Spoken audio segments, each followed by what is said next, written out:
Një aksident ajror me 6 viktima ka tronditur Karolinën e Veriut në SBA. Shoferi i NASCAR Greg Biffle dhe familja e tij mësohet se janë viktimat e aksidentit me avion privat në Karolinën e Veriut. Sipas asaj që raportojnë mediat lokale, flitet një total prej 6 personash të vrarë në aksidentin e tmerrshëm. Shoferi në pension i NASCAR-it Greg Biffle, gruaja e tij Christina Grosso Biffle, dy fëmijët e tyre dhe 2 pilotët e avionit janë viktimat e këtij aksidenti, sipas përfaqësuesit Richard Hudson, një mik i familjes. Sipas informacioneve nga autoritetet lokale, aeroplani Cessna C550 kishte nisur fluturimi normalisht, por pak çaste pas ngritjes, raportohet se ka patur probleme teknike. Piloti dyshohet se ka tentuar të kthehet menjëherë në aeroport, por aeroplani u rrëzua para se të mund të realizonte uljen emergjente. Deri në orët e para të pasdites së të njëjtës, zyrtarët nuk kanë bërë publike identitetin e pasagjerëve që ndodheshin në bord. Asgjendjen e tyre shëndetësore, ekipet e emergjencës dhe zjarrfiksit bërritën shpejt në vend ngjarje, ndërsa zona përreth u izolua për arsye sigurie.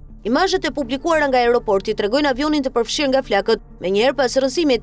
Autoritetet dhe ekipet e shpëtimit nxituan në vend ngjarje, ndërsa ka nisur një hetim për shkaqet e rrëzimit. Administrata Federale e Aviacionit FAA dhe Bordi Kombëtar i Sigurisë së Transportit ka nisur një hetim për të përcaktuar shkaqet e sakta të aksidentit. Ekspertët do të analizojnë të dhënat e fluturimit, kushtet atmosferike dhe gjendjen teknike të aeroplanit për të kuptuar se çfarë çoi në rrëzimin e tij.